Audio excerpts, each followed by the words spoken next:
दोस्तों नमस्कार, जय हिंद, वंदे मातरम। कक्षा 8वीं वाले सभी विद्यार्थियों के लिए आ चुका है हिंदी विषय का ऐसा पेपर जो आपकी एग्ज़ाम में पूछा जाएगा। और आप सभी जानते हैं कि 16 दिसंबर से आपकी एग्ज़ाम होना स्टार्ट हो चुकी है सभी विद्यार्थियों के लिए। तो आपको हिंदी विषय का पेपर मैं आपको बताऊंगा और सबसे पहले जो पेपर होगा वो होगा आपका हिंदी विषय का। पूर्णांक आपको देखने को मिलेगा 60 और समय 2.5 घंटे का। और हमारे द्वारा हर वर्ष पेपर बताए जाते हैं जो 100% पूछे जाएंगे। 100 क्या 1000% हमारे द्वारा बनाए गए सारे के सारे पेपर पूछे जाते हैं। तो सभी विद्यार्थियों को क्या करना है, चैनल को सब्सक्राइब करना है अगर आपको अपनी एग्ज़ाम में वार्षिक एग्ज़ाम तक ज़्यादा से ज़्यादा अंक आपको प्राप्त करने हैं। तो बिना देर की शुरुआत करते हैं हम हमारे प्रश्नों से। आप देख सकते हैं आ चुका है पहला प्रश्न, बहुविकल्पीय प्रश्न है। और 8 ग्रेड वाले क्वेश्चन भी मैं बता रहा हूँ। 8 ग्रेड वाले क्वेश्चन ऐसे होते हैं जो आपकी एग्जाम में पूछे जाते हैं, ये बात आपको ध्यान रखना है और इन प्रश्नों को अच्छे से याद करना है। पहला प्रश्न है, भारतीय संस्कृति की आत्मा किसे कहा गया है? भारतीय संस्कृति की आत्मा किसे कहा गया है? तो इसमें आप करेक्ट बताएंगे धन को, स्वास्थ्य को, संगीत को या फिर राजा को। तो देखिए, भारतीय संस्कृति की आत्मा जो कहा गया है वो किसे कहते हैं? संगीत को कहते हैं। संगीत आप करेक्ट उत्तर याद रखेंगे। अगला क्वेश्चन पूछा गया है आपसे, तानसेन के गुरु कौन थे? वेरी मोस्ट प्रश्न है और ये पूछा जाएगा तानसेन के गुरु कौन थे?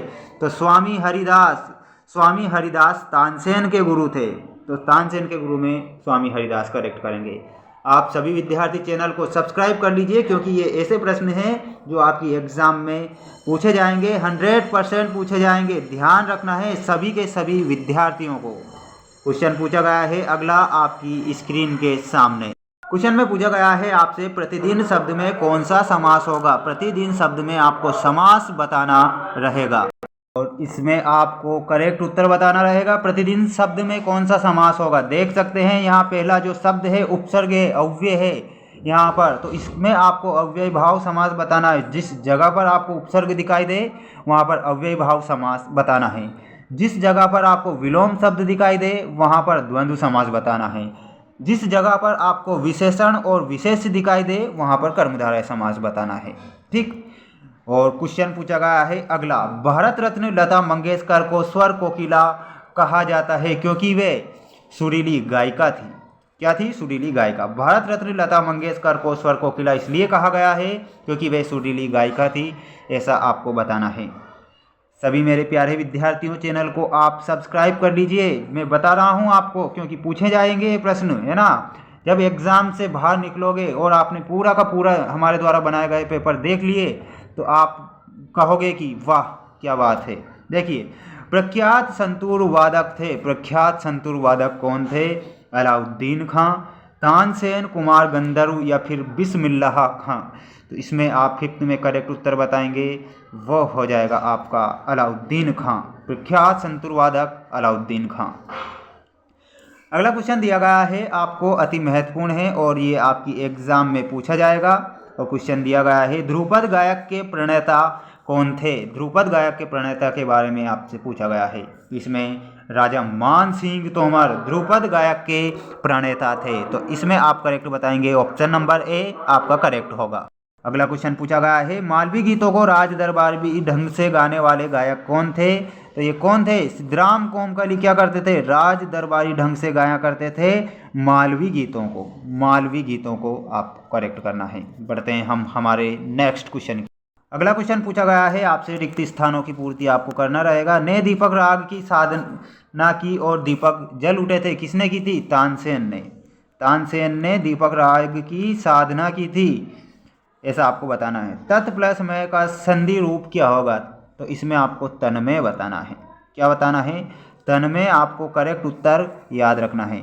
कुमार गंधर्व 7 वर्ष की आयु में के रूप में विख्यात हुए थे। तो इसमें आपको बाल गायक के रूप में, किसके रूप में? बाल गायक के रूप में। तो बाल गायक आपको करेक्ट करना रहेगा। अगला क्वेश्चन दिया गया है आपकी स्क्रीन के सामने, अति महत्वपूर्ण है सभी स्टूडेंट्स के लिए।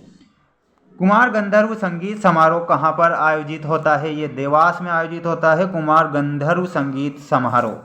लता मंगेशकर जी ने भारत का सर्वोच्च पुरस्कार प्राप्त किया है, कौन सा पुरस्कार? तो भारत रत्न। इन्हें भारत रत्न, और ये भारत रत्न भारत का सर्वोच्च नागरिक सम्मान होता है, भारत का सर्वोच्च नागरिक सम्मान। को सीमा में नहीं बांधा जा सकता है किसे? संगीत को सीमा में नहीं बांधा जा सकता है।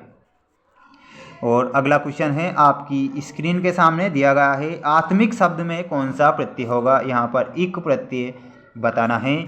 अगला जो पेपर आने वाला है सभी स्टूडेंट्स के लिए गणित विषय का, जो कि आपकी एग्ज़ाम में 100% पूछा जाएगा, तो आप चैनल को सभी विद्यार्थियों को सब्सक्राइब करना है। अगर आपने चैनल को सब्सक्राइब कर लिया तो हम आपको फ्री में टेस्ट सीरीज़ देंगे हमारे मेंस एजुकेशन ऐप से। अगर आपको मेंस एजुकेशन ऐप से टेस्ट सीरीज चाहिए फ्री में सारी की सारी, तो आप गूगल प्ले स्टोर पर जाकर मेंस एजुकेशन ऐप सर्च करना और वहां पर आपको उसे डाउनलोड करना है। उस पर हम फ्री टेस्ट सीरीज बांट रहे हैं सभी विद्यार्थियों के लिए, क्योंकि हमारा जो लक्ष्य है वो हमारा जो लक्ष्य रहेगा हर घर